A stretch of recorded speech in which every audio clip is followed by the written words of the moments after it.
This story, my COVID relationship, is a long story. You only got a little piece of what I'm going to talk about. And some people have already judged too soon, but I won't change my narrative to fit what you think I should do. This is about severe mental abuse, manipulation, and even some physical abuse. It is much deeper than what I've shared so far. Right now, you've only heard about 30% of my story. It gets darker and more painful as it unfolds. And I want to clarify all this for you. I'm not going to sugarcoat anything. I'm going to be honest about what happened. People misunderstand the beginning. Yes, there was curiosity because I knew he liked me. I'm not a master manipulator. I just took what human nature does. Oh, this guy likes me? Well, let me see what it would be like. I'm lonely at home anyway. But typically in normal times, I'm not that easy.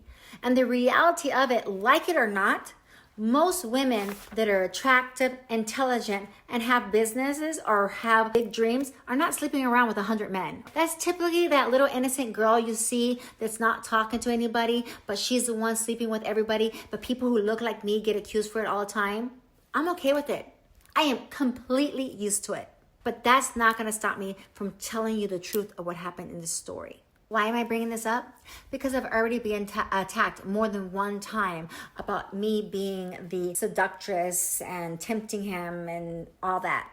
You're missing the whole bigger story that's here. There's a huge story here.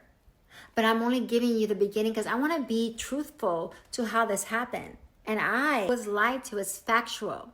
The man told me he was a master electrician. I was married to a master electrician. I know how successful they can be. But that being said, that's not everything. The story is going to be very interesting. Trust me. Follow me. I'm going to give you more. So what I'm trying to say in this part is I will not allow you to silence me. I am going to tell the story as it is because this is probably happening to other people, men and women.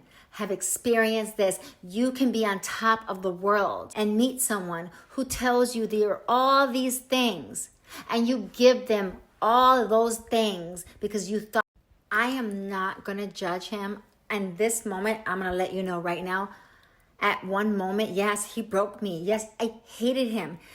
I didn't realize how much I hated him until I lost so much. But now I'm in a place of peace and I don't hate him at all. In fact, he still writes me every once in a while from the church that he's at because I am a worldly person. I have been through a tremendous amount of pain. I have dealt with some of the most difficult, mean people in this world. And I try to understand, God, why are they this way? And this guy, because I want you to know this, I don't hate him. Hating him would be too easy. And I see behind the layers what's causing his actions.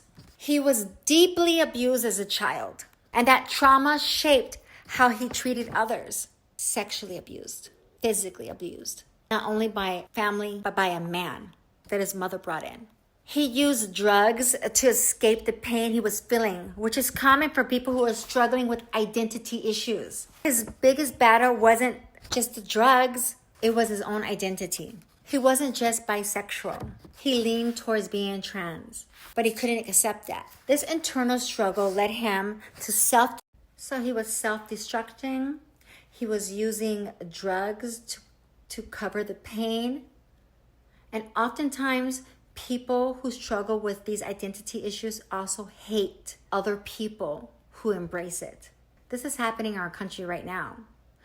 The real reason why people don't like gays or trans is because many of them are gay or trans or are attracted to them and they hate themselves, so they hate other, or they know that their family will never be okay with it, so they take that anger and want to kill someone that they are attracted to.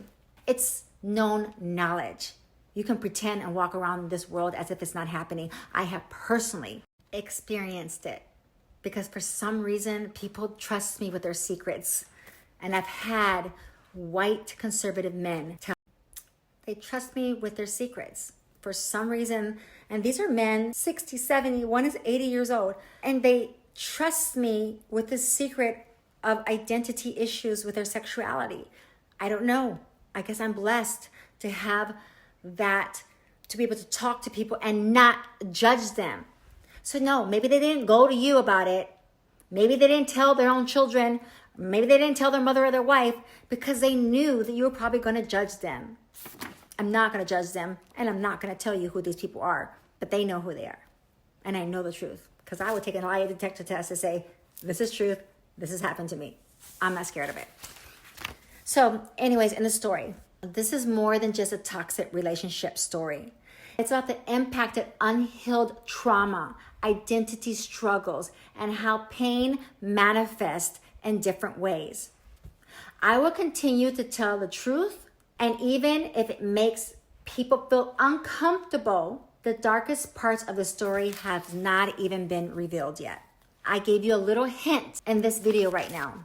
And people need to be told because so many people are going through this in silence.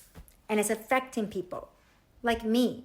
I'm an innocent bystander thinking I'm getting into an innocent relationship with somebody who's attracted to me from seeing me on social media. Something I do not ever do because people who know me know that I don't date anybody on social media. I typically try to meet people in person, or if I do talk to someone on social media, I'm going to ask a friend about you, and I'm going to have that friend back up you to make sure that you are not going to hurt me. That's how I am. This situation is outside of my norm, but again, this is during COVID. This is during the time we're in lockdown, and I met this guy probably 3 or 4 months into COVID. So you got to understand the mindset of many of us at that time. I don't hate him, but I'm not going to lie about the story. You might hate him after you see what he did to me, but I'm better and I'm healed. So this is a journey. There's a lot I'm going to say. I'm definitely going to talk about this sexual part of it because I try to please him by understanding his sexuality. And I even bought things. You'll find out what I bought for the bedroom for him. More to come.